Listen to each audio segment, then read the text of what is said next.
Today I've almost gained Norwegian citizenship and an invitation to Faroe Islands, so I'm doing really well for myself. I'd like to introduce Mr. Skalle, Member of Parliament, Faroe Islands, to the Denmark Parliament, and you serve a dual role there too. Give you an opportunity to make a short presentation, and then I'll turn to Senator Murkowski. This is like the melting ice of the Arctic. We started up we're supposed to be 5 people in this panel. We got down to 4, down to 3, and now we're sitting here just 2. The ice is melting. Magni Arge, my colleague, the dear Honourable Magni Arge, had a presentation this morning of the Faroe Islands, so it will maybe overlap a little bit, but I'll fill in some gaps though. He mentioned the quite trivial fact that the man who discovered America was from the Faroe Islands. I'd like to add that the Faroe Islands, of course, also was the first country on the planet to put a man on the moon. But when you're small, it's sometimes difficult to get the news out there. No, seriously though,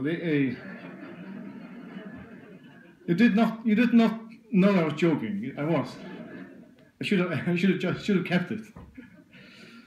I want to say thank you for the organizers for arranging this. It's very important for us that economical activity comes on the agenda, high on the agenda, because much of the agenda, as Nils said, when we discuss Arctic, has been preserving the environment, avoiding armed conflicts and so on, which is all very, very, very important.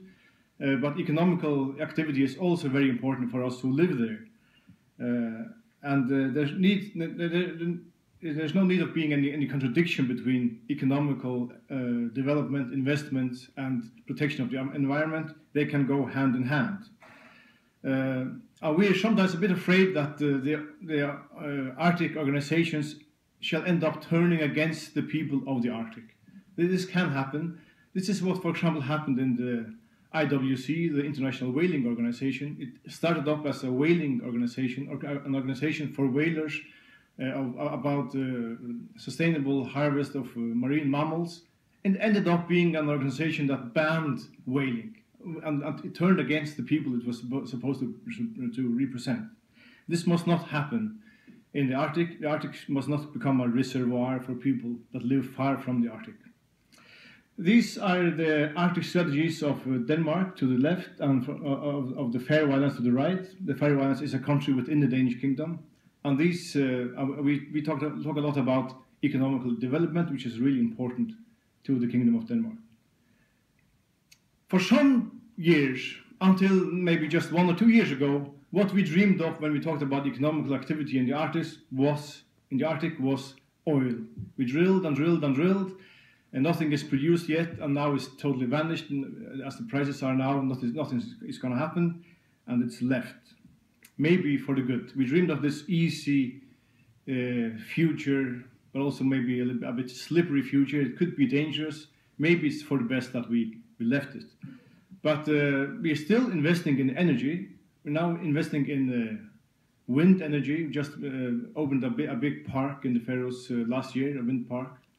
And we are investing in tide energy, in current energy, getting the energy out of the sea, and with very good results. So that's an example of how you can invest and protect the environment at the same time. It's like 2 sides of the same coin. Of course, the interest for the Arctic is huge. This is Greenland. This is a cruise ship in Greenland. These are the Faroe Islands, cruise ships in the Faroe Islands. The interest has exploded the last years, and we're trying to get a bit of a part of this cake. We're investing in new harbors. We have 6 harbors. We're investing in making them bigger, making the biggest investments we've ever done. Of course, these are pictures of income, of money, of jobs. But the biggest possibility for us, obviously, is this.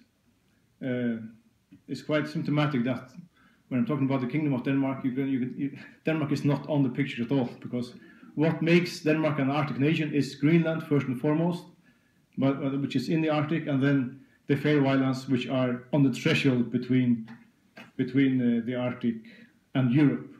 The central red arrow points just at the Faroe Islands. This means that the Faroe Islands are right on the middle of one of the main roads of future global traffic. And how can we get money out of that? How can we get jobs out of that? We're trying to sell the Faroe Islands as some kind of pit stop, where future ships that sail the northern routes come in and change crew, refuel, buy food, and make reparations and so on. But sometimes we are very small, just 50,000 people, but sometimes in the minds of our future partners, we are even smaller, and they don't think that the Faroe Islands can deliver these things. So we do. Even if we are microscopically small, we still are complete. It's a complete country with everything that the country needs. So we need to stand together. As we are in Washington, I can use a Lincolnian phrase and saying what we are doing is creating a team of rivals. We're gathering shipyards, hotels, competing companies, and trying to get them to stand together and sell the Faroe Islands as a package to ships that are in the area, and it works quite well actually. We created this. This is a homepage that I, as a politician, have taken steps to create. All the branches. If you need divers, if you need electricity, if you need freezing, if you need shipyards, you click on the name and you see all the companies that offer these services. It's been quite successful, and this is how we can get a bit of the cake that is standing on the table at the moment.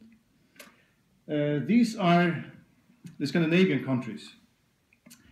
The Scandinavian countries, when you listen to, for example, Bernie Sanders, when he has his speeches, and when he always compares the US to other countries, he says, in Germany they have free schools and free social health service, and they do in France, and they do in the UK, and they do in Scandinavia, as if Scandinavia was one country. It is 5 states and 7 countries. Of course, they are very much alike, but there is a problem because we don't cooperate as much as we should do, partly because of the fact that 3 of the 5 states are members of NATO, 2 of the 5 states are members of the EU, the others are not. And if we look at the Kingdom of Denmark, for example, Denmark proper is a member of the EU, Greenland and Faroe Islands are outside the EU. This sometimes makes cooperation a little bit difficult, but we must aim at creating a situation where Scandinavia in Arctic terms are one. And that's why we welcome very much an initiative taken by Barack Obama. He has invited all the Scandinavian leaders to a meeting in the White House on the 13th of May. This is the first time this happens. It's a really important step, and it shows that the US sees Scandinavia as one, or at least it has the idea that the Scandinavia should be as one. And we definitely agree upon that. So I'm really excited about what comes out of that meeting. And I know that the Scandinavian countries also have the same idea. We must cooperate far more in the Arctic. For example, when it comes to search and rescue, of course Norway has lots of ships and very good logistical systems, but in the Faroe Islands, to be honest, there are far many more ships than there were a few years ago. But the search and rescue situation is not good enough. The cruise ships that go to Greenland, for example, take quite a big risk because there's no search and rescue in the area. So this must be addressed commonly. And we're also asked about to say something about Russia, what we think about Russia, cooperating with Russia. If we read the Russian Arctic strategy, it says that the zone should be used as a strategic resource base. The cooperation and peace should be preserved. The ecological systems should be preserved. The Northern Sea route, of course, should be used. What it says is only positive. What we say ourselves as well, and I think we need to take that at face value, because it's extremely important to the Arctic, to Russia, and to the world as a whole, that even if we have a very, very severe and serious conflict with Russia in the south, we must not have the same conflict in the north. We must try to cooperate as much as possible when it comes to trade and so on with Russia in the north, at the same time as we have a huge conflict in the south. Because if we allow the conflict over Ukraine to spill over into the Arctic, the situation will be far worse for everybody. And this is the Faroese flag and the Russian flag. And in this situation, we are a bit special. We have a little bit special situation because the Faroe Islands is the only Western country that has not sanctioned Russia and has not been sanctioned in reverse. So we still sell food to Russia as the only country, Western country. And I know this has caused raised eyebrows in Washington here and in Brussels as well. But I think it's very important that we keep on having these doors open, because if we refuse to sell anything, food to Russia, they would probably abandon the fishery agreements they have with Greenland, with Faroes, with Iceland, with Norway, and with the EU, setting their own unilateral quotas, and then we would have this conflict spilling over into the Arctic. This is why we must believe what the Russians say when they talk about the Arctic. And I would like to end with a phrase that was in one of the articles we got outside the door here, which says that the regions that attract powerful states make competition hard to avoid, but they allow many possibilities for managing that competition.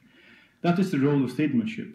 Wishful thinking about friendship and worst-case thinking about war encourage dangerous measures of appeasement and provocation. Honest appraisal of differences allows for a coexistence and even mutual gains. So until Russia crosses a very, very crucial line, we should cooperate as much as we can. Would be my opening remarks. Thank you.